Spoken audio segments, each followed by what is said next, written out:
Morning guys, today we're going to take a look at a couple of algebra examples involving squares. We're on page 12 of the Unit 8 Classwork packet. Let's start with example number 10. Okay, so in example number 10, they tell me it's a square, and they give me two pieces of this diagonal. Now let's think. All squares are parallelograms, right? What that means in practice is that all squares have diagonals that bisect each other.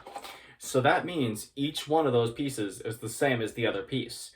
In algebra, we learned that same meant equal. Hence, what's my equation going to be? 2x plus 13 equals 8x minus 41. Subtract 2x from both sides to end up with a positive coefficient on the right side.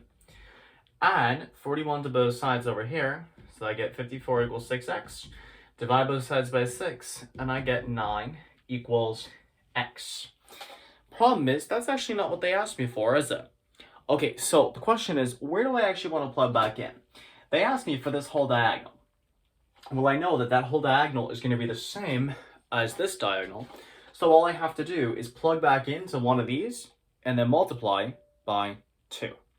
Let me say that again. Why am I doing that?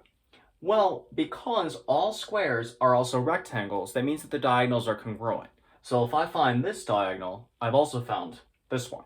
So all I'm going to do is plug back into this, or this, but I like this one because the numbers are smaller, and multiply by 2.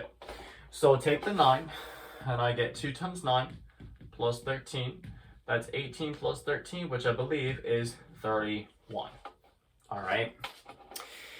Let me move out of the way for a moment. So if you want, you can get that down, reflect, take a break, do whatever you need to do.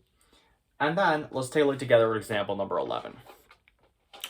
Example 11 does not deal with diagonals so much. I mean, it does kinda, but not really in the sense of diagonal lengths. Instead, we're concerned with angles. So let's recall, because all squares are rectangles and all squares are also rhombi, they inherit the characteristics of those shapes, right?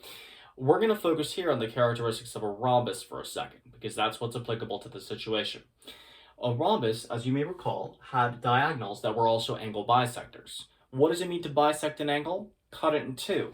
So that means that each one of these itty-bitty angles here, because I'm cutting 90 degrees in two, would be 45. So I know that this right here is equivalent to 45, so to solve for x, all I have to do is 7x plus 3 equals 45. Subtract 3 from both sides to get 7x equals 42. Divide by 7 on both sides, and I get x equals 6.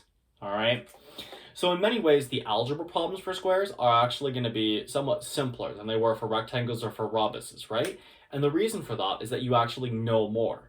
In this case, I actually knew right away, without doing any fancy schmancy angle addition or subtraction, that my angles are each 45 degrees, right? What that does is it gives me more information to work with and makes the problems quite easy to solve.